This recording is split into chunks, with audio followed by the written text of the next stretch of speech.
من الشیطان الرجیم بسم اللہ الرحمن الرحیم نون والقلم وما يسطرون ما انت بنعمت ربک وان لك لعجرا غیر ممنون وانك لعلى خلق عظیم فستبصر ويبصرون بأيكم المفتون آمنت باللہ صدق اللہ العظیم ببرکت ان اللہ ملائکۃ یصلون علی النبی یا ایھا الذین آمنوا صلوا علیہ وسلموا تسلیما. محبت سے درود پاک بھلے آہستہ پڑھیں لیکن محبت سے خوشی سے جو درود پاک سے آپ کے دل کے اندر آقا کریم علیہ الصلوۃ والسلام کے نام مبارک کی مٹھاس آتی ہو محبت سے درود پاک. اللہم صلی علی سیدنا مولانا محمد طب القلوب ودوائها وعافیۃ الابدان وشفائها ونور الابصار وضیائها وعلى آلہ وصحبہ بارک وسلم صلاۃ وسلام علیک یا رسول اللہ کلہم من رسول اللہ ملتمس غرفا من البحر ورشفا من الدیم منزونا شریک فی محاسنہ فجوہر الحسن فیہ غیر منقسم ثم الرضا نبی بکر وعن عمر وعن علی وعن عثمان ذی الکرم. مولا صلی وسلم دائما سرمدا علی حبیبک خیر الخلق کلہم. اللہ کی حمد و ثنا نبی محترم نبی معظم باعث تخلیق ارض و سما صلی اللہ علیہ وعلی آلہ وصحبہ وبارک وسلم کی بارگاہ مقدسہ میں انتہائی محبت و عقیدت کے ساتھ درود و سلام پیش کرنے کے بعد تمام تعریف اللہ وحدہ لا شریک کے لیے ہے. میں میلاد مصطفیٰ صلی اللہ علیہ وسلم کے اس مبارک پروگرام کے انعقاد پر علامہ صاحب قبلہ دامت برکاتہم العالیہ کو اور ان کی پوری ٹیم کو کس بزم کے حوالے سے ماشاءاللہ بزم شمشیر اعلی حضرت رضی اللہ عنہ کہ ہر کارکن کو علاقے کے ہر بزرگ کو بچوں کو اور پردے میں سننے والی میری بیٹیاں میری ماؤں کو میں صمیم قلب سے مبارکباد پیش کرتا ہوں اور دعا کرتا ہوں اللہ رب العالمین اس مبارک ذکر کے صدقے ہمارے ان محلوں کو وبا سے بچائے اور برے مرض سے اللہ بچائے. اس پاکیزہ ذکر کی برکت سے کہ جو وباؤں میں پڑھا جاتا ہے تو وباؤں کے منہ پھر جاتے ہیں. اللہ پوری ریاست پاکستان ہماری اس پاک سر زمین کو اللہ رب العالمین جل وعلا اس ناگہانی آنے والی آفت سے جس طرح اللہ نے پہلے محفوظ رکھا ہے اللہ رب العالمین جل وعلا کے حضور دعا ہے کہ مولا کریم اپنے محبوب کے میلاد کے ذکر کے صدقے اس ملک کو اور مسلمان جہاں جہاں پر آباد ہیں مولا کریم ان کو اس وائرس سے محفوظ رکھ اور اس کا رخ تیرے اور تیرے حبیب کے گستاخوں کی طرف کر دے اور مولا کریم امت مرحومہ کی حفاظت فرما. میرے دوستو بزرگوں وقت کیونکہ طوالت پکڑ چکا ہے چند پیغامی گفتگو کرنا چاہوں گا. دیکھیے 12 ربیع الاول شریف کی تاریخ تو گزر گئی ہے. میلاد شریف میں ایک تو بہت بڑا ذریعہ جو ہمارے ایمان کا تقاضا بھی ہے اور ایمان کی بنیادی ضرورت ہے بلکہ اصل ایمان ہے وہ ہے حضور سے محبت. اب حضور سے محبت جو ہے یہ شریعت مطہرہ کا ہم سے مطالبہ ہے. اللہ نے قرآن میں کئی جگہ پر ارشاد فرمایا. نبی کریم علیہ الصلوۃ والسلام کی کئی احادیث میرے بڑے بھائیوں بزرگوں موجود ہے جس میں واضح طور پر کہہ دیا گیا ہے کہ تم نے اپنے ہر رشتے سے زیادہ حضور کو چاہنا ہے چاہے تمہارا باپ ہو ماں ہو رشتہ دار ہو. اس لیے حضرت حسان نے حضور کی شان میں ایک قصیدہ لکھا تھا. اس میں یہ شعر جو حضور نے بہت پسند فرمایا. حضرت حسان ابن ثابت جو حضور کے دربار کے شاعر تھے حضور کے دربار کے نعت خواں تھے بڑے جلیل القدر وہ صحابی تھے. ان کا یہ شعر تھا کہ فإن أبي ووالدتي وعرضي لعرض محمد منكم وقاء کہ یا رسول اللہ میری ماں یا رسول اللہ میری ماں میرا باپ اور میری عزت لعرض محمد منكم وقاء اے محبوب آپ کی عزت پر سب قربان ہے. یہ ایمان کی اصل ہے. جس طرح آپ جانتے ہیں کہ جسم میں اصل روح ہوتی ہے روح نہیں آئے گی تو جسم بیکار ہو جائے گا. اسی طرح کلمہ جو ہے وہ ایک جسم ہے اور اس کی روح محبت رسول ہے. اور محبت کا معنی یہ ہے کہ ہمارے دل میں ان کے لیے ایک شرم پائی جائے وفاداری کا جذبہ پایا جائے اور ہمارے اندر سے ایک جذبہ جاگے کہ ہمارا قلم کہیں ان کی توہین نہ کر دے ہماری آنکھوں سے کہیں ان کی توہین نہ ہو جائے ہماری زبان سے ان کی توہین نہ ہو جائے. جب بندہ اندر سے ایسے ڈرنے لگے کہ جناب میری کسی بھی حرکت سے کسی بھی فعل سے حضور سید عالم کی بے ادبی نہ ہو جائے اور میں ہر وہ ماحول کو اختیار کروں کہ جس سے میرے اندر یہ تاثیر پیدا ہو کہ میں جب بھی بات کروں تو حضور کی کروں تو یہ پاکیزہ جذبہ جب طبیعت میں جنم لیتا ہے نا اسی کو محبت کہتے ہیں. اور یہ وفاداری کا جذبہ یہ محبت کا جذبہ کب آتا ہے کیونکہ ہم جو ہیں وہ گرد و نواح سے ماحول سے اثر لیتے ہیں. آپ اکثر بولتے ہیں نا بھائی یہ فلاں کے ساتھ بیٹھتا رہا تو ویسے ہی ہو گیا، یہ فلاں جگہ رہتا ہے تو ویسے ہی ہو گیا. بالکل ٹھیک بات. نبی کریم علیہ الصلوۃ والسلام کا فرمان ہے کہ صحبت اور گیدرنگ، دوستوں کے ساتھ رہنا، یہ اثر رکھتا ہے. آقا کریم نے فرمایا اگر کوئی عطار کے پاس جائے، یعنی عطر بیچنے والے کے پاس، اگر وہ آپ کے بدن پر عطر نہ بھی لگائے تو خوشبو تو اس کی دکان پر بیٹھ کر آپ ایسی پالیں گے. تو یہ صحبت ہے. دیکھیں، اور اگر بندہ لوہار کے پاس جائے اور لوہار کی اس آگ والی بھٹی سے کوئی چنگاری نکل کر ہمارے کپڑے پر نہ بھی لگے لیکن بدبو پھر بھی آ جائے گی، اس کا مطلب ہے کہ صحبت، گیدرنگ، کمپنیاں یہ دخل رکھتی ہے. لہٰذا مسلمانوں کو یہ چاہیے کہ اپنی گیدرنگ، اپنی کمپنی، اپنی دوستی، جس کے ساتھ وہ ٹائم گزارتا ہے، وہ لوگ ہوں جو حضور کے فرمان بردار ہوں، تاکہ جو چیز ہمارے اندر کمی ہے وہ صحبت کے ذریعے آ جائے. اور یہ جو جلسے ہوتے ہیں نا میرے بچوں، یہ جو ابھی آپ بیٹھے ہوئے یہاں پر، یہ خاص طور پر یہ موٹیویشن جلسے ہوتے ہیں. یہ نبی کریم علیہ الصلوۃ والسلام کی عظمت اور شان کو ہمارے جب علماء بیان کرتے ہیں تو آپ دیکھتے ہیں بھائی سب سے سچی ذات تو اللہ کی ہے اور سب سے سچی کتاب تو اللہ کی. اتنی بڑی سچی کتاب کے اندر محبوب کی اتنی شانیں ہیں تو یقیناً محبوب بھی پھر بہت شانوں والا ہے. تو یہ مقصد ہوتا ہے میرے بزرگوں دوستو. اور پھر جب یہ محبت دل میں آ جاتی ہے نا تو ہم محبت میں صادق اور سچے جب ہوں گے جب محبت ہمیں حضور کے طریقے پر چلنے پر مجبور کرے. جہاں ہم حضور کی شانیں سنیں گے نا تو ہمارا دل مجبور کرے گا کہ ان سے پیار کرو.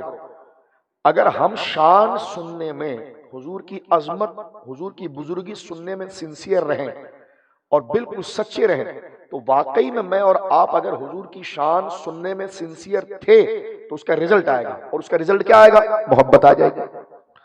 اب اگر ہم محبت میں بھی انشور ہیں تو اس کا بھی رزلٹ آئے گا. کیا؟ کہ ہم ان کے طریقے سے ہٹ کر کوئی طریقہ اختیار نہیں کریں گے.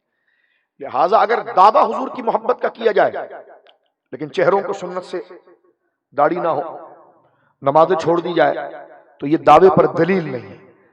لہٰذا یہ جلسے اس لیے ہوتے ہیں کہ ہم نے ایک مضمون کو لے کر رکنا نہیں، اس سے آگے اس کے رزلٹ تک جانا.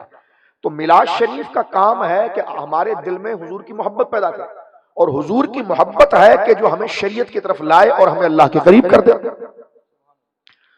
تو اس نتیجے پر میرے دوستو بزرگوں ہمیں یہ دین کی باتیں سمجھنی چاہیے. اب آپ کے سامنے میں نے سورہ قلم جو 29ویں پارے کے اندر ہے اس کی چند آیتیں، تقریباً 6 آیت پڑھی ہے، اور میں آپ کو بتاتا ہوں کہ دیکھیے اللہ رب العالمین نے کیسا مرتبہ اور مقام ہمارے نبی پاک کو عطا فرمایا. ہمارے نبی مکرم صلی اللہ علیہ وسلم نے جب تبلیغ کا اعلان کیا، تھوڑی دیر بات کریں گے لیکن اہم بات کریں گے، نبوت کا اعلان کیا تو سارے مکے والے آپ کے خلاف ہو گئے، جس طرح آپ اپنی دنیات کی کتاب میں پڑھتے ہیں. لیکن جب تک میرے بھائیو آپ جانتے ہیں ہمارے نبی پاک صلی اللہ علیہ وسلم نے اپنے آپ کو رسول کہہ کر اعلان نہیں کیا تھا، اس سے پہلے 40 سال ہر کافر اپنے باپ پر اتنا بھروسہ نہیں کرتا تھا جتنا حضور پر بھروسہ کرتا تھا. وہ اپنی قیمتی چیزیں حضور کے پاس رکھواتا تھا، اور حضور جب کوئی نصیحت کرے تو اس کے خلاف نہیں جاتا تھا. کیوں؟ کیونکہ وہ کہتے تھے یہ ہر حال میں سچ بولنے والے اور ہر حال میں امانتوں کے امین ہیں. تو حضور کا یہ جو وصف ہے نا، صداقت اور امانت، یہ حضور کا اخلاق، یہی حضور کی اصل نبوت کی دلیل ہے.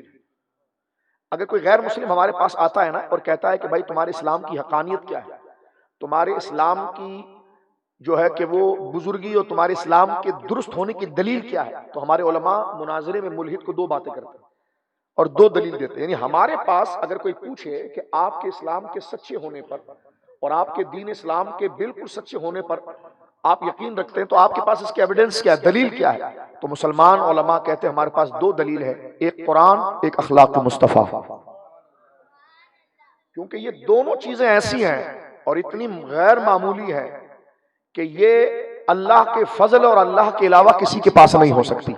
مثلا قرآن کیسے اسلام کی دلیل ہے، اس کی بات یہ ہے، دیکھیں قرآن کریم نے جو باتیں کی ہیں اور جو قرآن کریم کی آیات ہیں مکی اور مدنی، اس میں تاریخی واقعات بھی ذکر کیے گئے ہیں، احکام اور حقوق بھی بتائے گئے ہیں، مینرز اور ایٹیٹیوڈ بھی بتائے گئے ہیں، تاریخ بھی بتائی گئی ہے اور مستقبل کی طرف اشارہ بھی کیا گیا.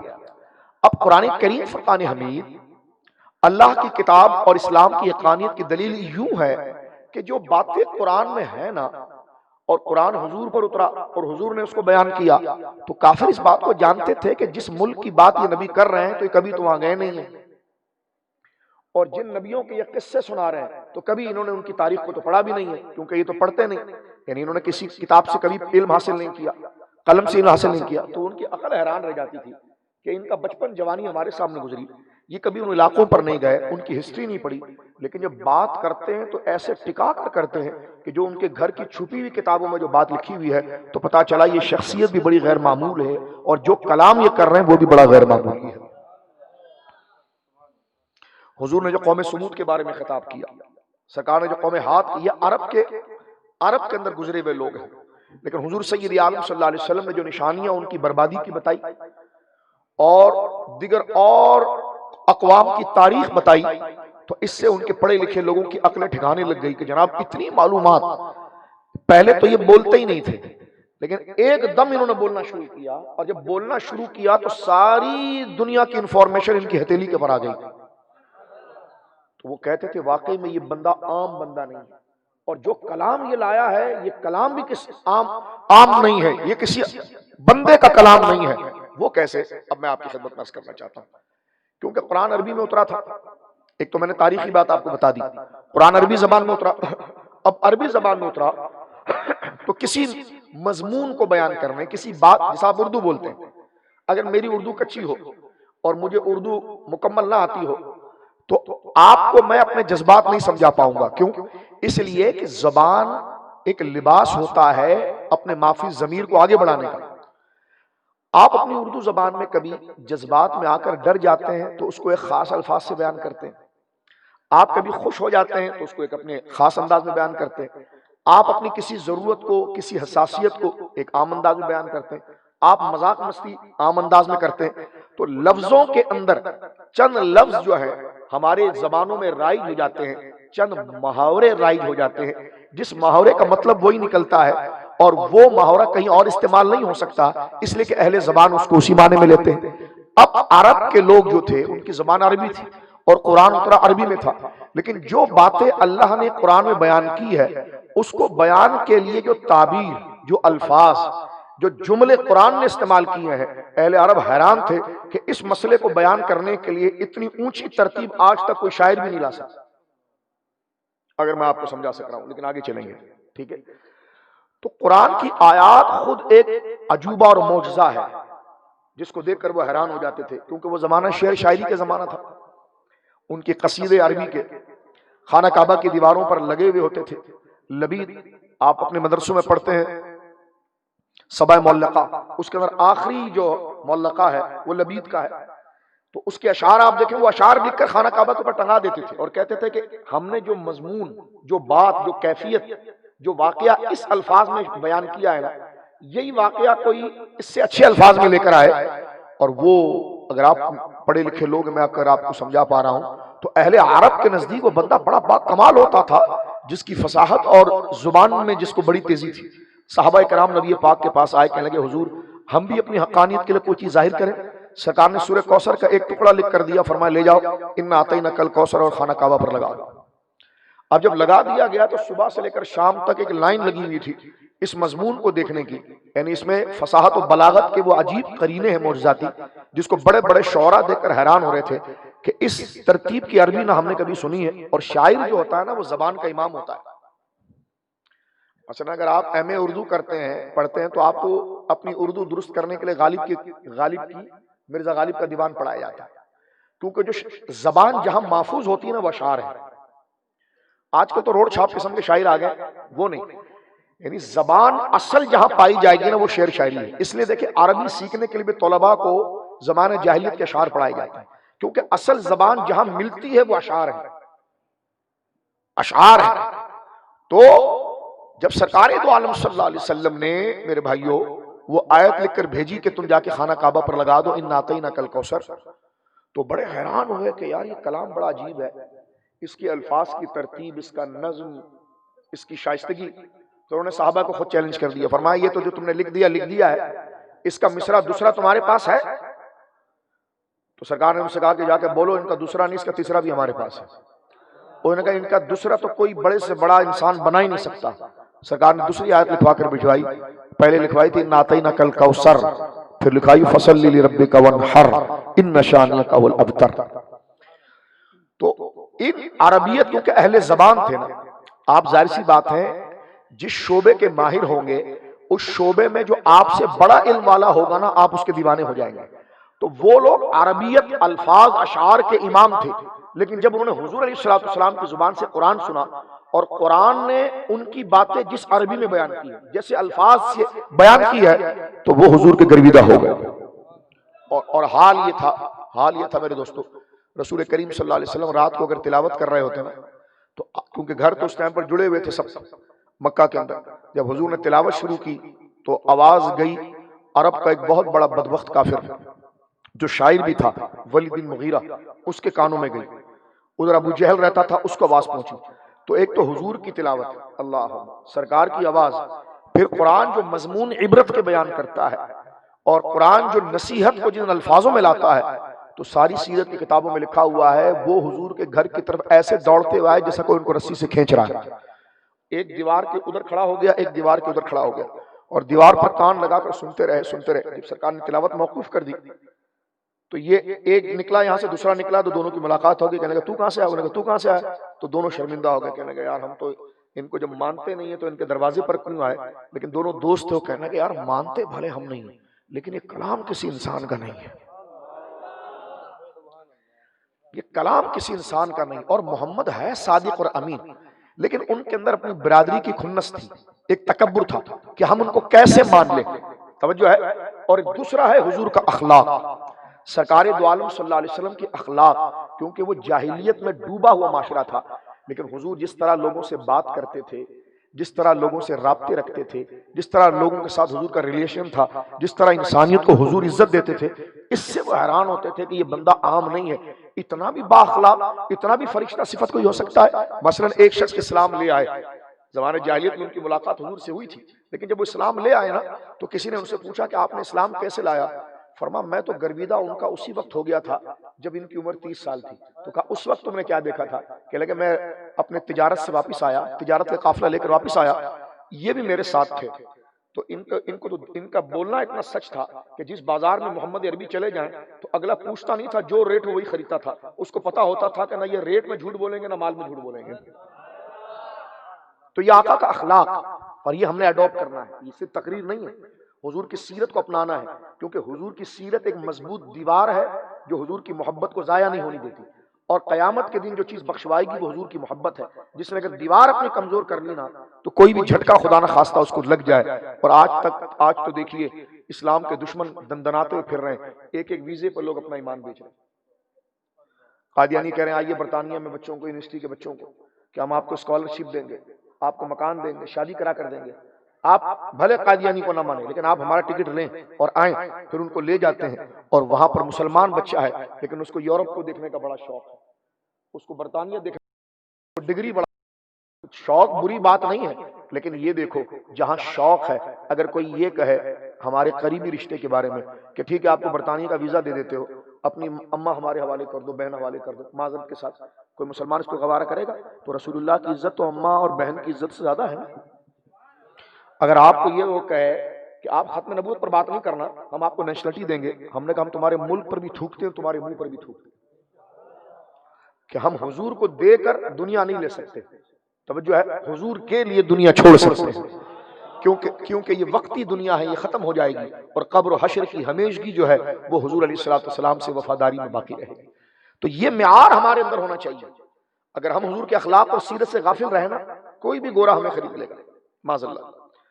بک گئے بڑے بڑے مولوی، میں نام لے سکتا ہوں آپ کے سامنے، بک گئے، چپ ہو گئے، خاموش ہو گئے، نہیں بولا ایشو پر، انہوں نے نہیں بولتے ہیں. باقاعدہ قادیانیوں سے وہاں پر دوستیاں رکھتے ہیں. ٹھیک ہے، یہ کینیڈا کا جو شیخ الاسلام ہے شیطان، ان کی پوری ٹیمیں ان کے ساتھ وابستہ ہیں. تو یہ عبرت کے نشان ہے، یہ دجال جن کا رد کر کے آپ اللہ کو راضی کریں گے، جن سے دور رہ کر اپنے آپ کو حضور کے قریب کریں گے. میرے دوستوں بزرگوں، اب جو بات میں آپ سے کرنے جا رہا ہوں، وہ شخص جو مسلمان ہو گیا، اس سے کسی نے پوچھا کہ آپ نبی پاک صلی اللہ علیہ وسلم کی کس ادا کو دیکھ کر مسلمان ہوں؟ انہوں نے کہا جی جب ان کی عمر 30 سال تھی نا، اس وقت ان کے ایک واقعے نے مجھے ہلا کر رکھ دیا تھا، اور میں نے اس وقت دل میں ٹھان لی تھی کہ یہ عام انسان نہیں ہے. پوچھنے والے نے پوچھا علامہ صاحب کہ کیا تھا؟ کہ لگے میں ان کے ساتھ تجارت سے واپس آیا، دوپہر کا وقت تھا، میں نے راستے میں ان کو روک کر کہا محمد ذرا رکو، میں آپ سے کچھ بات کرنا چاہتا ہوں. اور آپ میرا انتظار کرنا ضروری بات ہے صلی اللہ علیہ وسلم. کہتا ہے کہ میں گھر گیا اور بھول گیا. میں گھر گیا توجہ ہے اور بھول گیا. کہتا ہے دوسرے دن جب میں گزرا تو وہ ادھر ہی کھڑے ہوئے. تو میں نے اس سے پوچھا کہ محمد آپ یہاں پر صلی اللہ علیہ وسلم کیا کر رہے ہیں؟ کہ آپ ہی نے تو کہا تھا کھڑے رہو میرا ضروری کام ہے میں لوٹ کر آؤں گا. تو اس کی آنکھوں میں آنسو آ گئے. وہ حیران ہوا کہنے کا آپ کو لوگوں کی زبان کا اتنا پاس ہے, آپ لوگوں کو اتنی عزت دیتے ہیں. آپ اس جذبے کو اگر آپ محسوس کریں, آپ اتنی عزت لوگوں کو دیتے ہیں, یعنی لوگوں کی زبان کا اتنا پاس ہے. کہنے لگے اس وقت سے میرا دل مرید ہو گیا تھا, اور جس وقت انہوں نے اعلان نبوت کیا تو میں اپنی گردن کو گھسیٹتے ان کے قدموں میں لے آیا کہ واقعی میں بخدا خدا کا یہی ہے در. یہ ہمارے نبی پاک صلی اللہ علیہ وسلم کا کردار, جس کی وجہ سے میرے دوستو بزرگوں, اب آپ دیکھیے تنصیب حجر اسود نہیں دیکھا آپ پڑھتے, جب خانہ کعبہ طوفان آیا, خانہ کعبہ بہہ گیا, پھر خانہ کعبہ کو بنایا گیا, بات آ گئی کہ جناب جو ہے وہ حجر اسود رکھے گا کون؟ انہوں نے کہا جی قبیلے بڑے بڑے تھے, ایک دوسرے کو چبا جائیں, اتنے درندے قبیلے تھے. لیکن انہوں نے یہ شرط اتفاق کر دی کہ بھائی صبح سب سے پہلے جو حرم کے اندر آئے گا, کیونکہ حجر اسود جو ہے جنت کا پتھر, اس کو ہاتھ اٹھانا یہ بہت بڑا ایوارڈ ہے اس بندے کے لیے کہ اس کو اٹھا کے کون لگائے گا. اب بڑے بڑے قبیلے آ گئے, انہوں نے کہا جی کعبہ تو ہم نے بھی بنایا, ہم بھی ہیں, کیونکہ مشرکین مشرک تھے لیکن کعبے کا احترام کرتے تھے. تو ان کا جھگڑا اس پوائنٹ پر سولف ہوا کہ دیکھو بھائی لڑو نہیں, ورنہ 100-200 بندے ادھر سے 100-200 ادھر سے ایک دوسرے کے مار دیتے ہو, صرف اس لیے کہ حجر اسود کو کوئی دوسرا ہاتھ نہ لگائے, تاریخ میں لکھا جائے تو میرا نام لکھا جائے کہ مجھے یہ عزت ملی ہے. تو اس بات پر یہ مشورہ طے ہو گیا کہ صبح جو سب سے پہلے حرم میں آئے گا وہی جو ہے حجر اسود لگائے گا. سرکار دو عالم صلی اللہ علیہ وسلم سب سے پہلے آنے والوں میں سے, اور جب سرکار آئے نا, کوئی اور آتا تو لوگ الجھتے, لیکن جب سرکار ابھی نبوت کا دعویٰ نہیں کیا, آقا کی عمر 35 سال ہے, کتنی 40 سال کی عمر میں آپ نے اعلان کیا نا, تو جیسے حضور آئے ہیں تو کوئی قبیلہ جو ایک دوسرے کو کھانے کے لیے دشمنی میں لگا ہوا تھا, لیکن جب انہوں نے حضور کو آ کے وہ دیکھا تو محبت سے کہنے لگے جاء الصادق والامین, اب تو مسئلہ ہی ختم ہو گیا, یہ تو سب سے بڑا سچا آ گیا, سب سے بڑا امین آ گیا.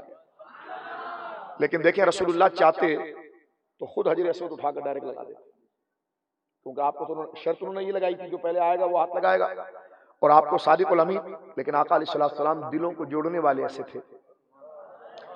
یہ ہمیں اپنی زندگی میں لانا ہے, اپنے گھر والوں کے لیے, اپنے بچوں کے لیے, اپنی بہنوں کے لیے, اپنے بچوں کے لیے, اپنی دوستوں کے لیے, دین کے لیے. اس چیز کو چھوڑنے, یہ چیزیں جو ہم نے چھوڑ دی نا, تو ہم نماز پڑھ رہے ہیں لیکن اور ہم برباد ہو رہے ہیں, اس لیے کہ نماز اثر نہیں دے رہی. نماز اثر اس لیے نہیں دے رہی کہ ہم نے حضور کے اخلاق چھوڑ دیے. اب غور کریں میرے دوستو, اس سے سکون آتا ہے. سرکار دو عالم چاہتے تو اکیلا ہی وہ پتھر اٹھا کر لگا دیتے ہیں, لیکن حضور نے ایسا نہیں کیا. آقا کریم ہے, وہ نبی ہے, سرکار نے چادر بچھائی اور حجر اسود کو چادر کے بیچ میں رکھا, اور جو بڑے بڑے قبیلے تھے نا اس کے سب بزرگوں کو بلایا کہ آپ سب سائیڈ سے جو نا چادر کو پکڑ لو تاکہ سب کو عزت ملے. یہ آقا کریم کا, یہ فتح مکہ میں لوگ ایسے مسلمان نہیں ہوئے ہیں, یہ پیچھے کی جو پوری ایک تحریک حضور کی چل رہی ہے, اس نے ان کے گردنوں کو نہیں, ان کے دل کو حضور کے قدموں میں گرایا کہ واقعی میں یہ اللہ کے رسول ہے. کل تنہا تھے تو یہ عزت تھی, آج اللہ نے ریاست کی ریاستیں ان کے قدموں میں ڈال دی. اب میرے دوستو بزرگوں چادر کو پکڑا گیا, اور پکڑا کر سرکار نے فرمایا اٹھاؤ. اب سب نے اٹھایا, اور جب جیسا 2 فٹ یا 2.5 فٹ اٹھایا اس کو, تو جہاں حجر اسود لگانا تھا اس کی محاذات اس کے سامنے جب پہنچ گئے تو سرکار نے اپنے ہاتھ سے حجر اسود لیا اور آپ نے لگا دیا, اور قبائل میں جو خون ریزی ہونی تھی اس سے بھی قبیلوں کو بچا لیا. تو جو بڑا ہوتا ہے نا وہ بڑا ہوتا ہے. اگر ہم اپنے آپ کو بڑا کہنا تو اپنے گربان میں ہمیں سوچنا چاہیے کہ ہماری بڑی بہنیں, ہمارے چھوٹے بھائی, ہمارے پڑوس میں رہنے والے بوڑھے, ہمارے محلے میں رہنے والے ہم سے بڑے لوگ, ہم کبھی ان کے کام آئے ہیں؟ اگر کام نہیں آئے تو بڑی گاڑی رکھنا کوئی بڑائی نہیں, بڑا مکان رکھنا کوئی بڑائی نہیں, بہت بڑا موبائل رکھنا کوئی بڑائی نہیں. بڑائی ہے اللہ کے بندوں کو حیثیت دینا. بولیں سبحان اللہ.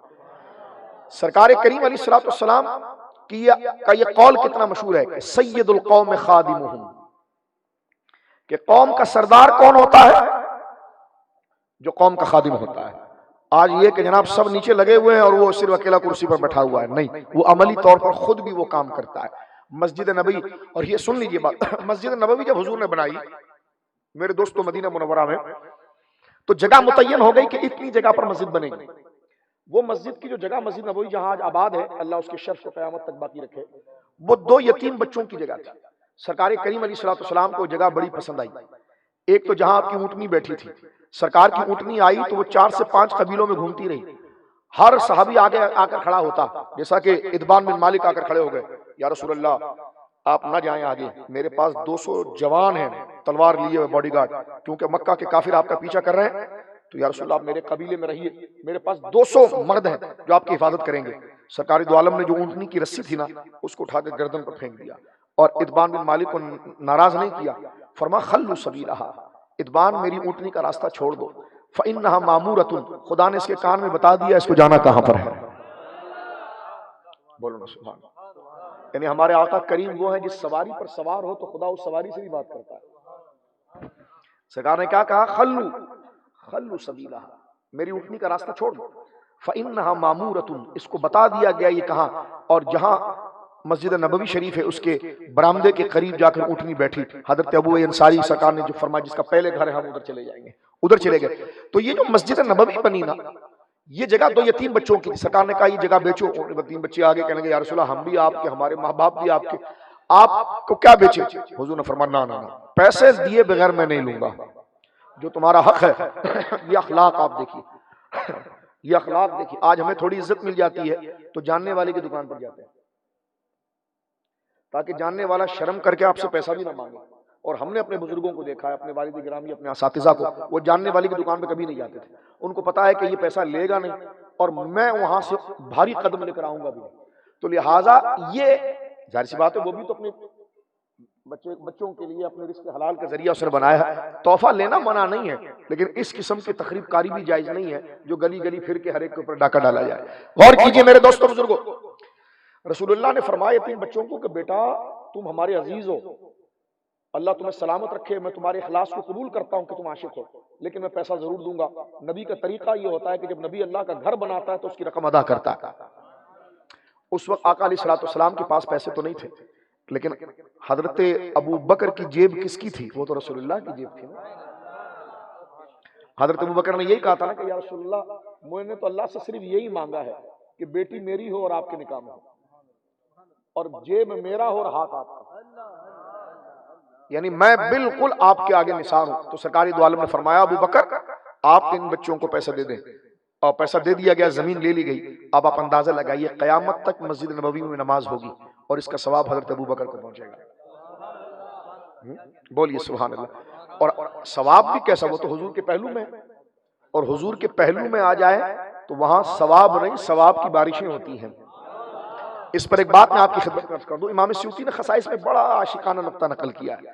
وہ فرماتے ہیں کہ آپ اپنی مسجدوں میں جو نماز پڑھتے ہو تو آپ کی کوشش ہوتی ہے میرے بھائیوں کہ آپ پہلی صف میں آؤ، کیونکہ میں کہوں گا کیوں آؤ؟ آپ کہیں گے شاہ صاحب اس لیے کہ پہلی صف کا اجر زیادہ ہے۔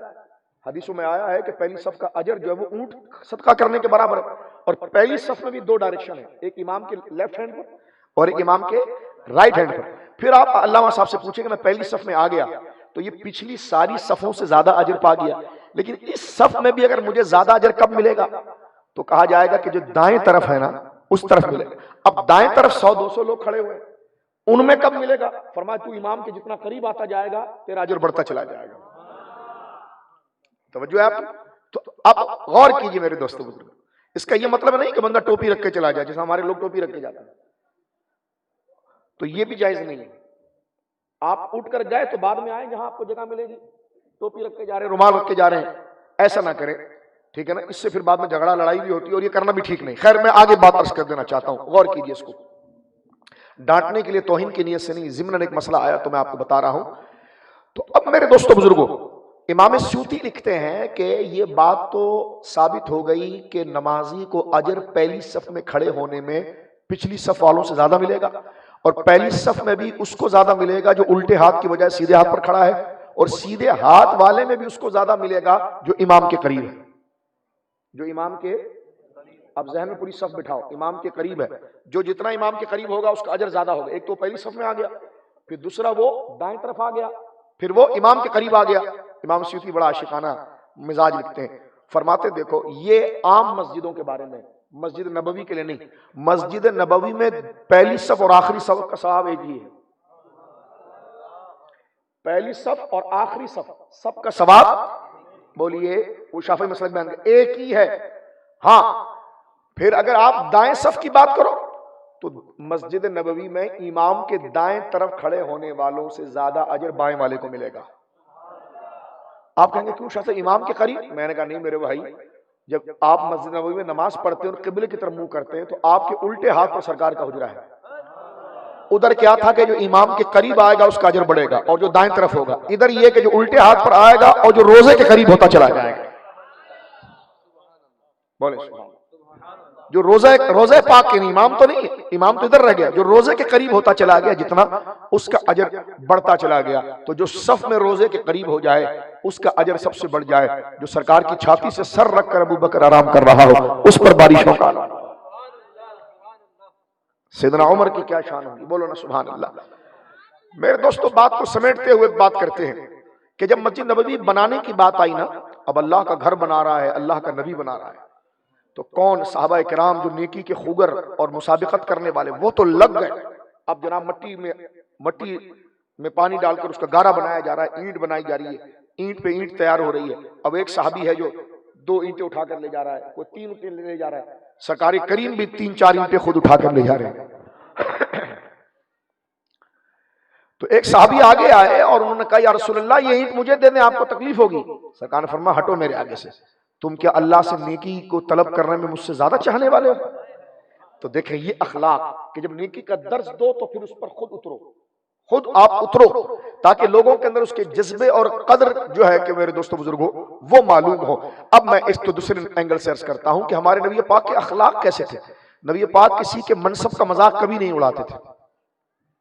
اگر وہ نادانی میں بے وقوفی کر جائے تو اس کو مہلت دیتے تھے. اور انداز بیان جناب رسول کریم کا کیسا تھا. مولا علی سرکار کا حلیہ مبارک نقل کرتے ہیں شفا شریف کے اندر کہ سرکار دو عالم صلی اللہ علیہ وسلم کا بدن ایسا تھا کہ آپ کا پیٹ مبارک سینے سے کبھی باہر نہ رہا. یعنی آپ کا پیٹ مبارک سینے سے کبھی باہر نہ آیا.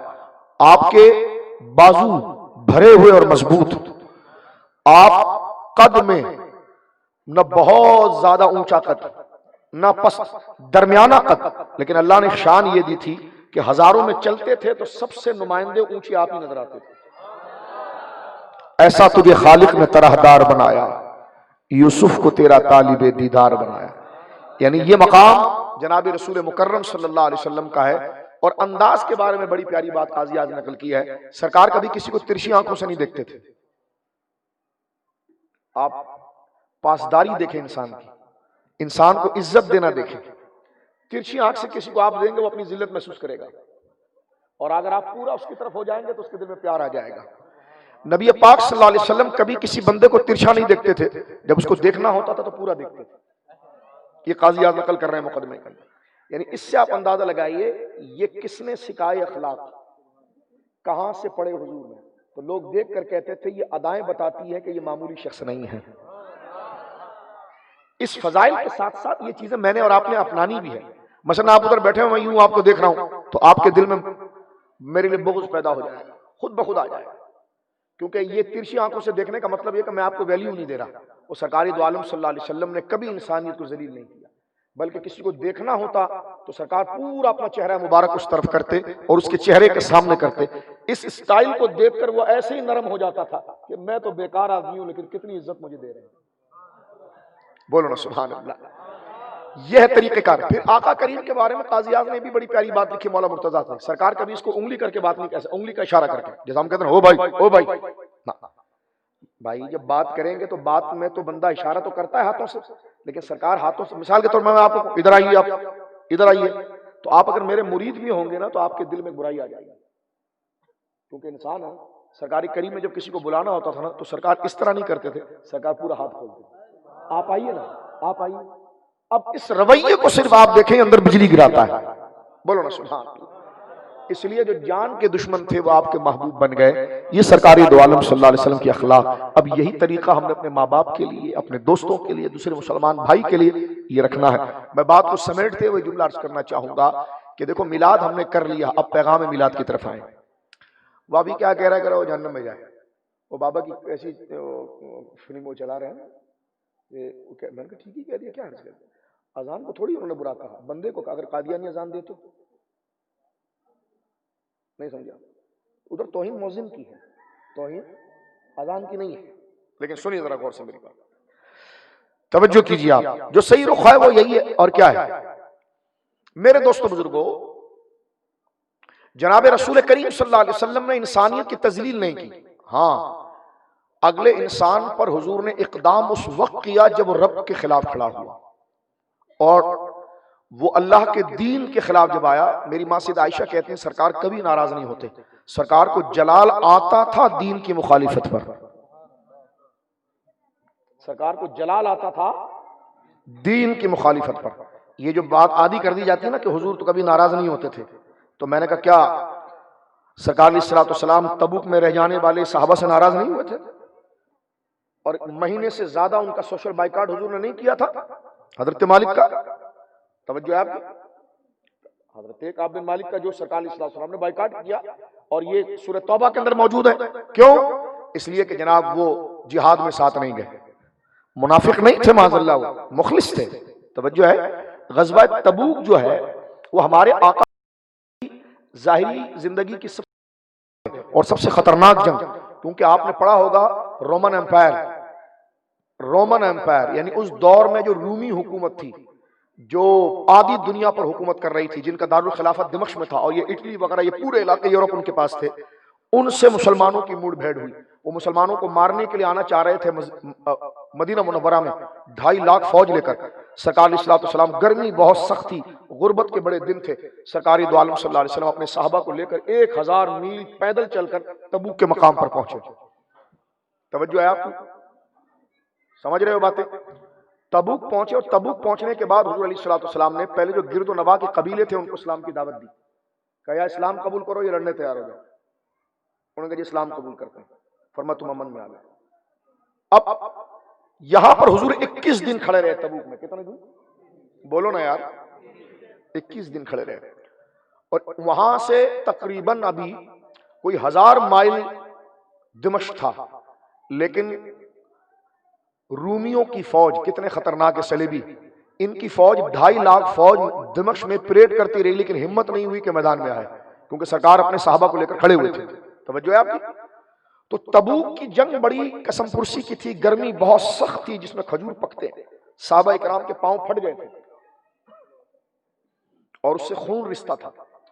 یہ ظالم صحابہ پر تبرہ کرتے ہیں، بغیر موبائل کے تو یہ روڈ پر نظر نہیں آتے، اور صحابہ اکرام دیکھیے کہ ان کے پاؤں پھٹے ہوئے تھے۔ جب راستے میں پہنچے سرکاری کریم سے کسی نے جا کر عرض کیا رسول اللہ گرمی بہت ہے، آقا نے مسکرایا، فرمایا جو کام تھا تمہارا وہ تم نے کر لیا، اب جو کام رب کا ہے وہ رب کرے گا۔ آپ نے ہاتھ اٹھا کے دعا کی، اسی جگہ پر بارش ہونا شروع ہو گئی جہاں پر صحابہ بیٹھے ہوئے تھے۔ بس کہ تم عمل تو پہلے کسب تو کرو، آؤ تو صحیح، ہم تو مائل بکرم ہیں، کوئی سائل ہی نہیں، پہل تو کرو۔ ماں بھی بچے کو دودھ اس وقت تک نہیں پلاتی جب تک وہ روتا نہیں، تو تم اللہ کی راہ میں قدم تو بڑھاؤ نا، آؤ تو صحیح۔ پھر دیکھو اللہ رب العالمین ہمارے دلوں کو کیسا ٹھنڈا کرتا ہے اور مرتبوں کو کیسے بلند کرتا ہے۔ میرے دوستو، غزوہ تبوک کے اندر حضور نے اعلان کر دیا تھا، آپ کو پتا ہے نا، حضرت ابوبکر سارا گھر لے کر آئے، حضرت عمر آدھا گھر لے آئے۔ تبوک ہے 9 ہجری کا، تبوک ہے، اور جاگ رہے میرے بھائی، تم تو آنکھ کھول کے سو رہے لگ رہا ہے، یہ بھی ایک پریکٹس ہے، جاگ رہے ہو، چند قیمتی بات میں کر رہا ہوں آپ سے۔ سرکار نے جو وصال فرمایا نا، دنیا سے پردہ فرمایا، وہ 11 ہجری ہے۔ کب ہے جی؟ 11 ہجری کا ربیع الاول سرکار نے وصال مبارک فرمایا، ٹھیک ہے جی۔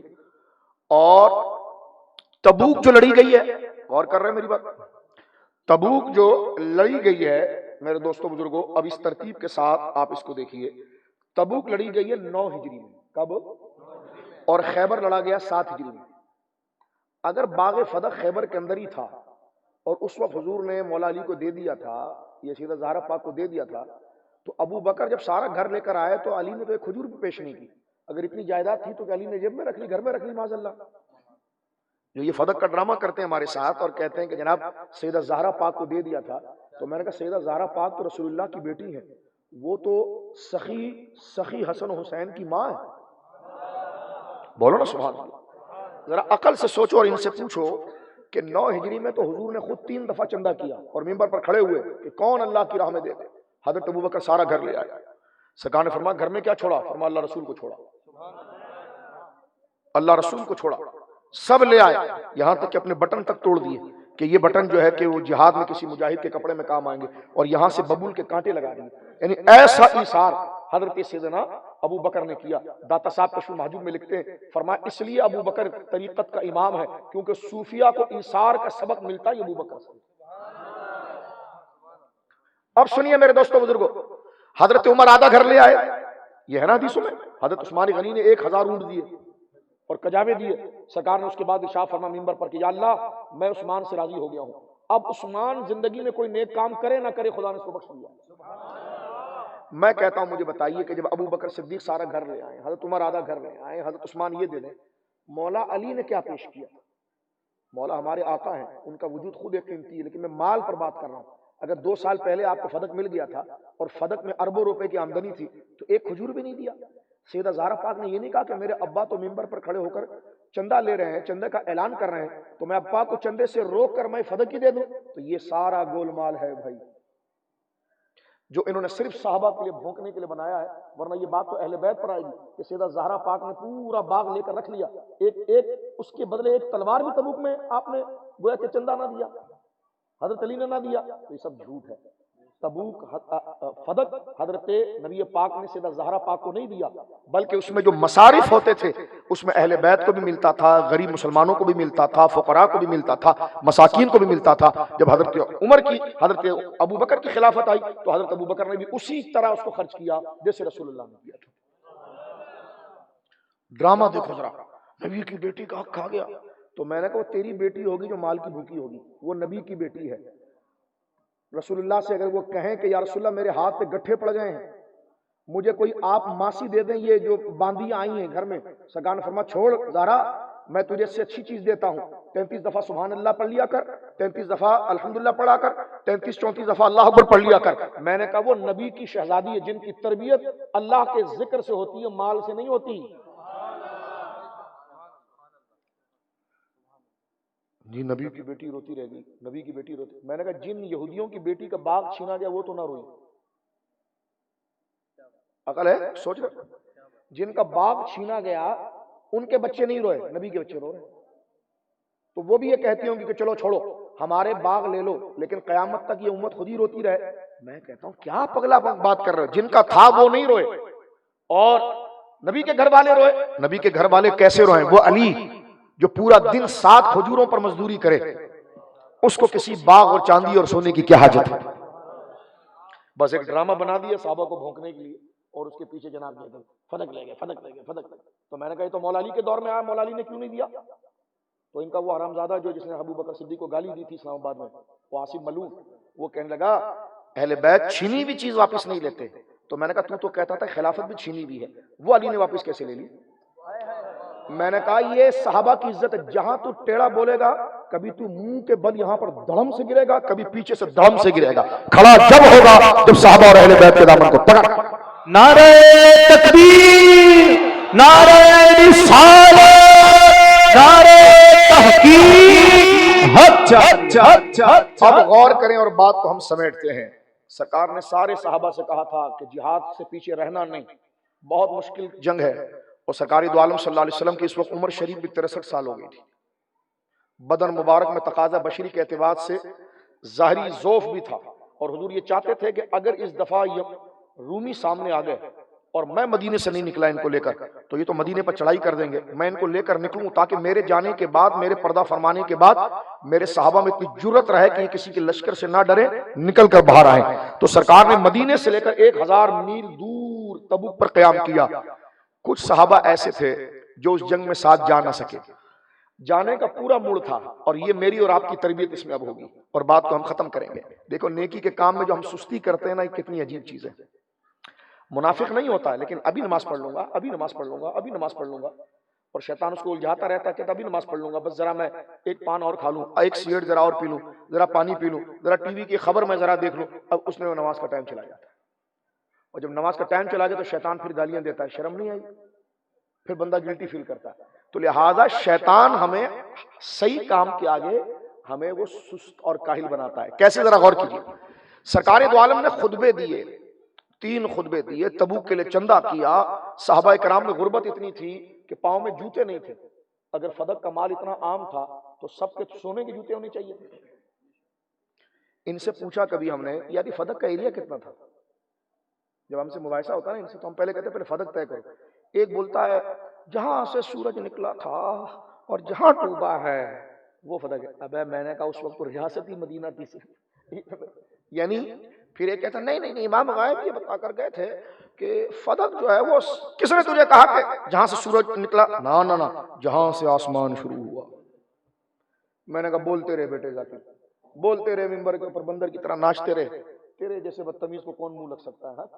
فدق کا ایریا کہتا تو ایریا کو بھی اتنا بڑا ہے. ایک کہتا نہیں فدق کا ایریا چلا ہے احد کے پہاڑ سے چلا ہے وہ تو جبل عیر تک. ہم نے کہا وہ تو خیبر تھا، وہ تو مدینے سے اس طرح پر، یہاں احد کہاں سے آ گیا؟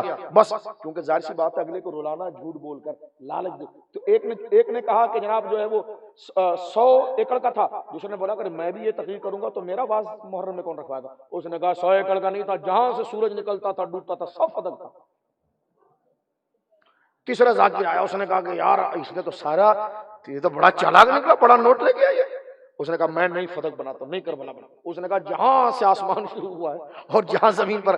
یہ میں مذاق نہیں کر رہا ہوں، کتابیں بڑی پڑھی ہیں. توجہ ہے تو دیکھو اللہ کے محبوبوں سے جب بندہ توہین کرتا ہے تو کیسا باولا کتا بنتا ہے کہ کیا کیا ادھر ادھر سے بکرے ہیں. توجہ ہے آپ کی میرے دوستوں بزرگوں؟ تو توجہ کیجیے آپ. رسول کریم صلی اللہ علیہ وسلم نے جب اعلان کیا، اور ایک وقت ایسا آیا کہ صبح کے وقت حضور اپنے صحابہ کو لے کر، جن کی تعداد صرف 35,000 تھی اور سامنے لشکر 2.5 لاکھ کا تھا. توجہ ہے آپ کی؟ لیکن صحابہ ڈرتے نہیں تھی کیونکہ اس کا سفر سالار محمد رسول اللہ تھا. کیا منظر ہوگا کبھی آپ اکیلے میں سوچیں کہ جس قافلے کی قیادت اللہ کے دین کی سربلندی کی رسول اللہ خود کر رہے ہیں. آپ علاقے کے علماء کے ساتھ ریلی نکالتے ہو تو بچے ایسے شور مچا رہے ہوتے ہیں. کیوں؟ کیونکہ وہ عالم پر اتنا بھروسہ ہوتا ہے کہ نہیں علامہ صاحب اس ریلی کی قیادت کر رہے ہیں تو جوش میں. تو مجھے بتاؤ کہ جب رسول اللہ کے نائبین اگر کسی ایشو کو لیڈ کرتے ہیں، آپ نے دیکھا 12 کی ریلی، حضرت مفتی منیب الرحمان صاحب اور پوری ٹیم جو موجود تھی، سارے علماء اہل سنت جو موجود تھے، کیسا آپ میں جذبہ کیوں تھا؟ جذبہ اس لیے تھا کہ ہمارے لیڈر آگے ہیں. توجہ ہے؟ تو دین کا کاز جب رسول اللہ کے غلاموں کے آخری غلام بھی اگر سنبھالے تو قوم ان پر بھروسہ کر کے جان دینے آ جاتی ہے. تو مجھے بتاؤ جب کاز رسول اللہ خود سنبھالیں اور اس ریلی کی، اس قافلے کی قیادت رسول اللہ خود کرنے والے کے پاؤں زمین پر تو نہیں.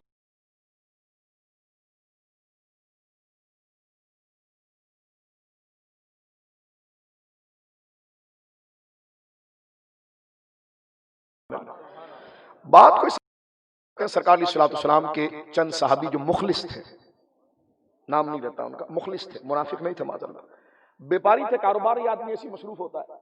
اعلان ہو گیا جی پرسوں قافلہ نکلے گا اور تبوک جائے گا، کہ ضرورت پڑی تو پھر دمشق تک جائے گا، اور باقاعدہ رومی اور صلیبی غنڈوں کے ساتھ اس کی لڑائی ہوگی اور بڑی زبردست قسم کی ہوگی. اب وہ جو صحابی ہیں نا وہ بڑے بیپاری تھے، بڑا ان کا قافلہ اترا ہوا تھا جناب، یعنی ٹرک آیا ہوا جس کو کہتے ہیں کھجور کا، بہت بڑے تاجر تھے. تو اپنے دوست سے مشورہ کرنے لگے اور کہنے لگے یار ہاں بس یہ مال ذرا میں ٹھکانے اتروا دوں، گودام میں رکھ دوں، پھر چلیں گے. بالکل گھر گئے ہوئے، اپنی تلوار وغیرہ سب بستر سب تیار رکھا تھا. توجہ ہے. ایک دن گزر گیا، 2 دن گزر گئے، اب رات آ گئی کہ صبح حضور نے جانا ہے. تو جاؤں نہیں جاؤں یار، وہ بوری باہر پڑی ہوئی ہے، بارش ہوگی تو بوری کا سامان بک جائے گا، اس کو فلاں فقراء کو دینا ہے تو اس کا بھی نقصان ہو جائے گا. اچھا اب رات نکل گئی، صبح آ گئی، تو دل میں سوچا چلیں سرکار تشریف لے جائیں تو میں پیچھے کوئی سواری لے کر تھوڑی دیر میں پہنچ جاؤں گا. اب آپ دیکھیں ایک لمحہ ڈیلے ہو رہا ہے کیونکہ پلاننگ یہاں کی جو بنائی گئی ہے. سرکار تشریف لے گئے. جب سرکار تشریف لے گئے تو یہ پورا دن مارکیٹ میں رہے اور ٹائم ہی نہیں نکال پائے کہ 1-2 گھنٹے کے بعد نکلتے تو آپ کا گھوڑا یا اونٹ حضور علیہ الصلوۃ والسلام تک پہنچ جاتا. یہاں تک کہ آج جاؤں گا، صبح جاؤں گا، شام کو جاؤں گا، دوپہر میں جاؤں گا، یہ کام کر کے جاؤں گا. 7 سے 8 دن ہو گئے اور پھر شرمندہ ہو کر بیٹھ گئے، یہ میں نے کیا کر دیا یار. میرے آقا سرکار علیہ الصلوۃ والسلام کے ایک صحابی وہ ہیں جن کی 4 بیویاں تھیں، بہت امیر ترین آدمی تھے وہ، اور ان کا باغ حد نگاہ تک باغ تھا، وہ بھی نہیں جا سکے تھے اور حضور جا چکے تھے. حضور فجر کے وقت نکلے، یہ دوپہر کے وقت اپنے باغ سے لوٹ کر آئے، بڑی سخت گرمی تھی. ان کی بیگم نے انہی کے باغ میں جو ان کا فارم ہاؤس تھا وہاں خیمہ لگایا ہوا تھا اور خیمے کے آگے پانی وغیرہ کا چھڑکاؤ کیا ہوا تھا، اچھے شربت اور کھانا بنایا ہوا تھا، ٹھنڈا شربت جب یہ آئے اور آ کر جیسی ان کی بیگموں نے شربت پیش کیا تو ان کا ہاتھ جیسی کاسے اور پیالے پر لگا ٹھنڈے پر، تو انہیں حضور کی یاد آئی۔ انہوں نے کہا میرے آقا اللہ اکبر اس گرمی کے صحرا کو عبور کر رہے ہوں گے، ہاں سبحان اللہ، اللہ میرے آقا تو صحرا کو عبور کر رہے ہوں گے اور گرم ہوائیں ہیں وہاں پر، اور یہ میری بیوی میرے پاس ہے اور ٹھنڈا شربت کا یہ میرے ہاتھ سے دوبارہ لے، اور انہوں نے اسی وقت سواری لی اور روانہ ہو گئے سرکار کے پیچھے۔ سرکار نے ان کو جنت کی بشارت عطا فرمائی۔ یعنی یہ وفاداری تھی کہ ہمارا سکون ان بستروں میں بیوی کے پاس ٹھنڈے پانی میں نہیں، حضور کا ساتھ دینے میں ہے۔ وہ فزیکل ساتھ تھا، آج ختم نبوت کا ساتھ حضور کا ساتھ ہے، آج ناموس رسالت کا ساتھ حضور کا ساتھ ہے۔ توجہ ہے، آج عزت صحابہ کا کاز حضور کا ساتھ ہے، آج اہل بیت کی محبت کے تحفظ کا کاز یہ حضور کا کاز ہے۔ آپ گھروں میں بند رہیں گے، نہیں نہیں ہمیں کیا کرنا، یہ مولوی صاحب ختم نبوت پر بات کر رہے ہیں۔ میں نے کہا پھر وہ حال ہوگا جب کاز چلا جائے گا، لوگ بازی لے جائیں گے، تو پھر ضمیر ملامت کرے گا کہ شرم آنی چاہیے، تیرا اتنا بڑا بدن تھا، ایک نعرہ ہی تو ان کے نام پر لگا دیتا، تاجدار ختم نبوت، تاجدار ختم نبوت، غلام ہیں غلام ہیں، غلام یہ رسول میں جو ہو نہ عشق مصطفیٰ۔ مختصر یہ میرے دوستو واقعہ بہت طویل ہے۔ سرکار دو عالم صلی اللہ علیہ وسلم لوٹ کر آ گئے۔ جب سرکار لوٹ کر آئے 21 دن 25 دن کے بعد تو قرآن کی آیت اتر گئی کہ جو جو جہاد میں نہیں آیا ہے اس سے کوئی مسلمان اب سلام نہیں کرے گا، ان سے ملاقات نہیں کرے گا۔ اب ان کے جو یار جگری یار، ایسا دیکھیے، ایسا سرکار علیہ الصلوۃ والسلام کی بات اور تنظیمی بات کو ترجیح دینے میں ایسے صحابہ مخلص تھے کہ دو جگری یار تھے نا، جب وہ صحابی آ جاتے تھے نا جو نہیں گئے تھے، وہ ان کے مجمع میں بیٹھتے یہ سب اٹھ کے چلے جاتے، وہ آگے سے کہتے السلام علیکم، یہ جواب بھی نہیں دیتے کیونکہ حضور نے منع کر دیا۔ دیکھو کبھی سوشل بائیکاٹ کرنا حرام ہے اور کبھی کرنا اللہ کے حکم پر ہے۔ توجہ ہے، ہم شادی بیاہ کے اندر جاتے ہیں، وہاں ڈانس گانا عورت مرد سب ایک جیسا پھر رہے ہیں اور شریعت کا مذاق اور بے پردگی ہوتی ہے۔ ہمارے ایک دوست تھے، انہوں نے مجمع کے اندر سے اٹھ کے جانے لگے تو جو بچی کا باپ تھا اس نے کہا میری دوستی کا لحاظ کرو۔ انہوں نے کہا جی میں لحاظ صرف اللہ کا کرتا ہوں، جب تو یہ مجمع سجا کر اللہ کی شریعت کا مذاق اڑا رہا ہے تو آج سے نہ تو میرا دوست ہے نہ سلام دعا ہے۔ اس نے پاؤں پکڑ لی کہ نہیں ایسا نہیں کرو۔ اس نے کہا میں ایک شرط پر رکھوں گا کہ جب بیچ میں پردہ کروائے گا۔ اس نے فوراً پردہ کروایا کہ خواتین ادھر اور مرد ادھر، یہ جرت ہمارے اندر ہونی چاہیے کہ ہم دوستی بھی کریں تو اللہ کی حیا کے لیے کریں۔ بولو انشاءاللہ۔ سرکار جب لوٹ کر آ گئے تو اب یہ جو صحابی گئے نہیں تھے نا میرے دوستو، یہ جہاں جس دوست کے پاس جاتے دوست اٹھ کے چلے جاتے، ان سے سلام دعا نہیں کرتے۔ 3-4 دن کے بعد حضور نے خبر دی کہ جا کر کعب سے کہو کہ اپنی بیوی کو چھوڑ دے، اور اس کی بیوی کو کہا کہ اس کو چھوڑ کے اپنی ماں کے گھر چلی جائے، لیکن وہ بھی فرمان بردار تھے۔ انہوں نے قاصد کو کہا کہ کیا حضور کا کیا حکم ہے، طلاق دے دوں؟ تو قاصد گیا، سرکار نے فرمایا طلاق دینے کا نہیں کہا ہے، اپنی بیوی کو، تیری بیوی کے لیے حکم ہے کہ وہ تیرے پاس نہیں رہے گی، اور تیرے دوستوں کا حکم ہے کہ وہ تیرے ساتھ نہیں رہیں گے۔ بیوی چلی گئی، دوست چلے گئے، جس بازار میں جاتے ہیں کوئی ان سے بات ہی نہیں کرتا، پوری زندگی ان کے لیے اجیرن بن گئی۔ وہ کہتے میں بڑا حیران تھا اور میں اپنی معافی کی کوشش کرنا چاہ رہا تھا، لیکن میں مسجد نبوی شریف میں جاتا تھا تو سرکار میری طرف دیکھتے نہیں تھے، میں پیچھے بیٹھ جاتا تھا، سرکار میری طرف نہیں دیکھتے تھے۔ کہتے ہیں یہ عرصہ کئی دنوں تک رہا، کئی دنوں تک۔ مختصر یہ پھر جب وہ ایک صحابی تو وہ ہیں کہ جنہوں نے مسجد نبوی میں اپنے آپ کو ستون کے ساتھ باندھ دیا، رسی کے ساتھ، اور لوگوں کو کہہ دیا کہ صرف نماز کے وقت کھولنا، اپنے غلام کو کہا صرف نماز کے وقت کھولنا اور باقی ٹائم یہی باندھ کے رکھنا، یہی میں مر جاؤں گا۔ جب سرکار مجھ سے خوش نہیں تو میں نے زندہ رہ کر کرنا کیا؟ انہوں نے خود کو، جس کو استوانہ ابو لبابہ، آج بھی سرکار علیہ السلام کے سر مقدس کی طرف دوسرا جو پلر ہے اس کے اوپر لکھا ہوا ہے استوانہ سریر، جہاں سرکار چارپائی ڈال کر مسجد نبوی کو دیکھتے تھے، وہ استوانہ سریر، سریر کہتے ہیں چارپائی کو، یہ استوانہ ابو لبابہ جہاں حضرت ابو لبابہ نے اپنے آپ کو باندھا تھا۔ اللہ اکبر۔ میرے دوستو حال یہ ہوا کہ ان کا گڑ گڑانا سچا تھا تو اللہ نے توبہ قبول کر لی۔ مختصر یہ سورۃ توبہ میں پورا ذکر ہے۔ جب اللہ نے توبہ قبول کی، نبی پاک صلی اللہ علیہ وسلم نے مسکرا کر ایک غلام سے کہا کہ جاؤ کعب سے کہو میں بلا رہا ہوں۔ بہت امیر صحابی تھے وہ کہتے ہیں میری زندگی کا سب سے حسین وقت یہ تھا کہ جب وہ غلام دوڑتا ہوا آ رہا تھا اور میں اپنی گھر کی چھت پہ بیٹھا تھا تو مجھے دور سے کہتا تھا کعب کعب کعب سنو میری بات سنو.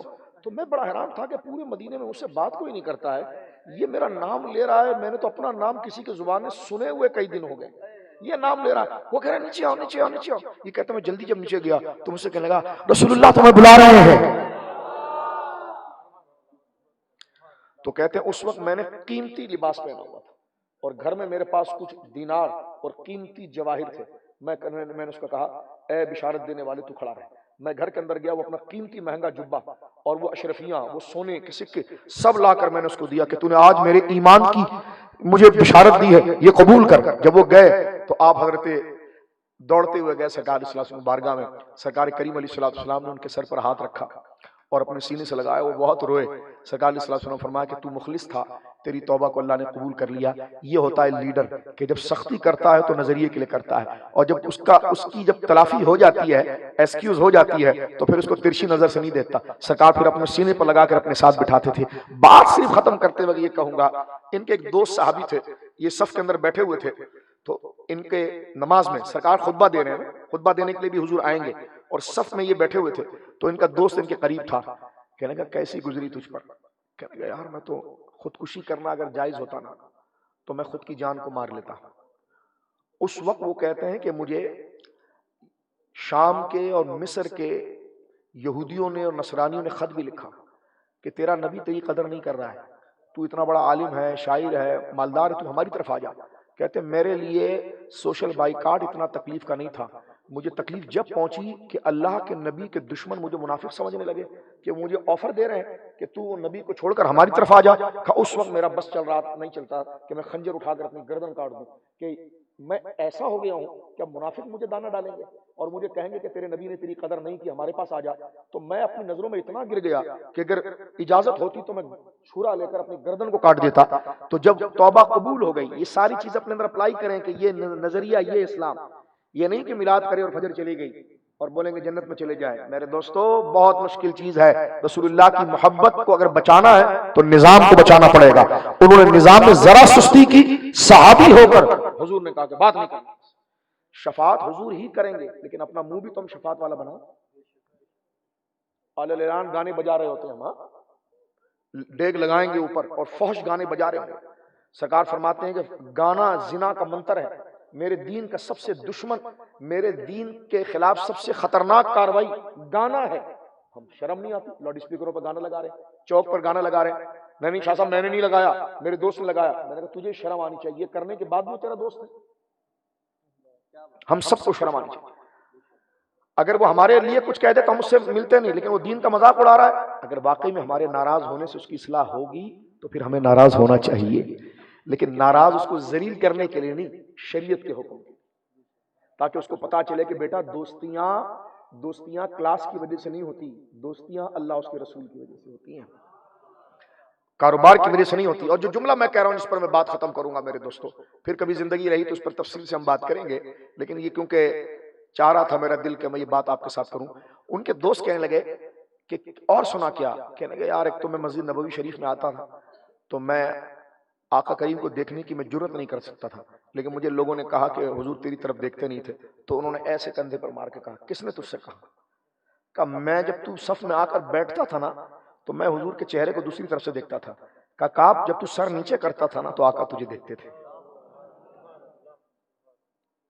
ماں سے زیادہ پیار کرتے ہیں. فرمایا جب تو سر نیچے کرتا تھا تو حضور تجھے دیکھتے, جب تو سر اوپر کرتا تو حضور ادھر دیکھتے تھے.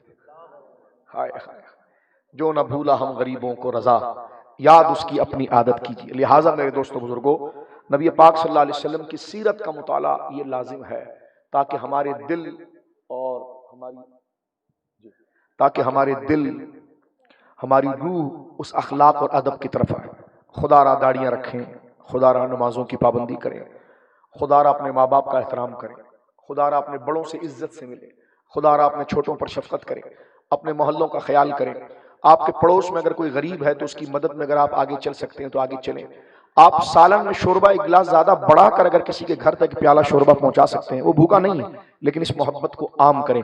یہ مقصد ہے میلاد مصطفیٰ صلی اللہ علیہ وآلہ وصحبہ وبارک وسلم کا. اللہ رب العالمین ہمیں ان اخلاق پر عمل کی توفیق عطا فرمائے. بولیے آمین. علامہ صاحب نے مجھے یہ پرچی دی اعلان کی، یہ میرے لیے سعادت ہے، دعوت اسلامی کے لیے ٹیلی تھون کا اعلان۔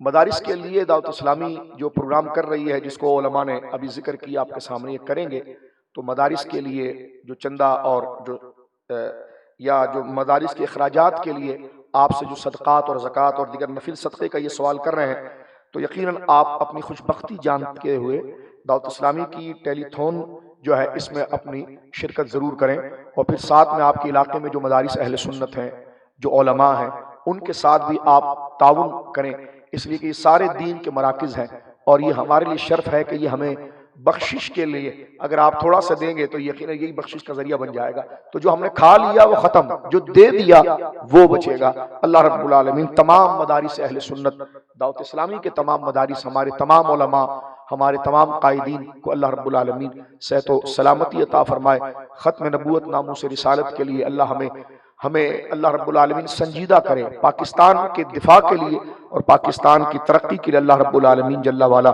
ہمیں یہ شرف عطا فرمائے۔ جو باتیں میں نے آپ سے کی ہیں اللہ مجھے اور آپ کو عمل کی توفیق عطا فرمائے، ان باتوں کے صدقے اللہ اس علاقے پر انوار و تجلیات کا اللہ رب العالمین نزول فرمائے۔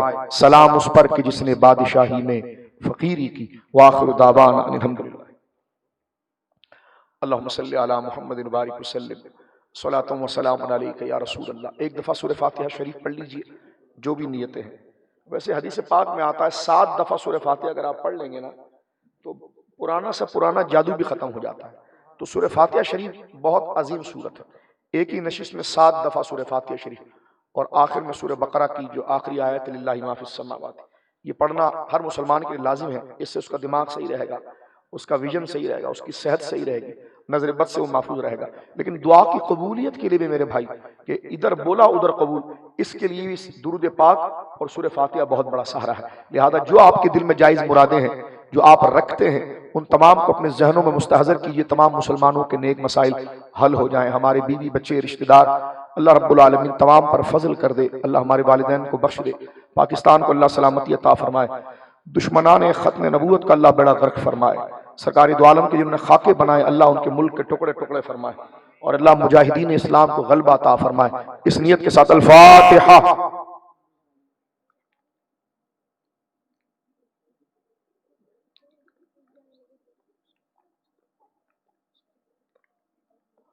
واسطہ پیارے کا ایسا ہو جو سنی مرے، یوں نہ فرمائیں تیرے شاہد کہ وہ فاجر گیا، عرش پہ دھومے مچے وہ مومن صالح ملا۔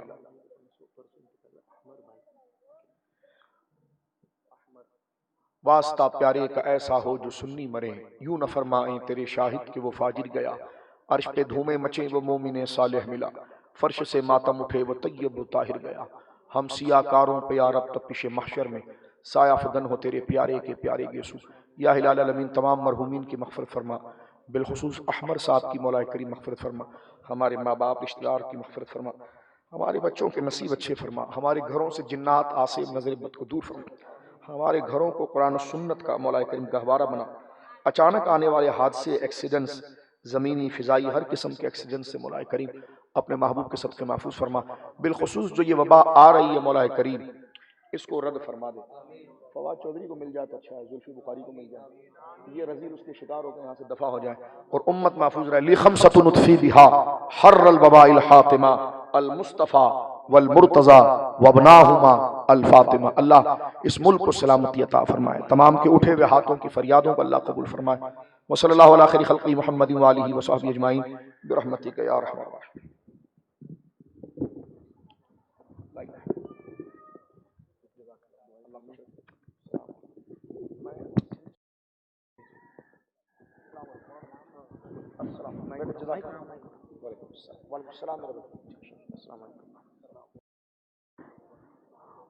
مصطفیٰ جان رحمت لاکھوں سلام، مصطفیٰ جان رحمت لاکھوں سلام، شمع رز میں ہدایت لاکھوں سلام، سوہانی گھڑی چمکا پاکا چاند سوہانی گھڑی چمکا طیبہ کا چاند سوہانی گھڑی چمکا طیبہ کا چاند اس دل افروز ساتھ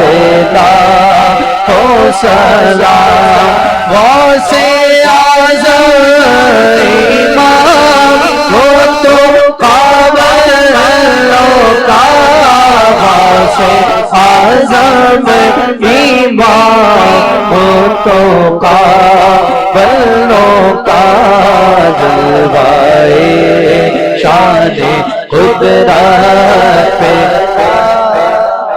سلام شیخ نجدی کا سے کاٹے کر رکھ دیا شیخ نجدی کا سے کاٹ کر رکھ دیا بجرے اعلیٰ حضرات پہ لاکھوں سلام مصطفیٰ جان رحمت پہ لاکھوں السلام علیکم یا رسول اللہ وعلى آلك وصحابك يا حبيب الله وصلى الله تعالى على رسول خير خلقه محمد وعلى آله وصحابه أجمعين برحمتك يا أرحم الراحمين. تقسیم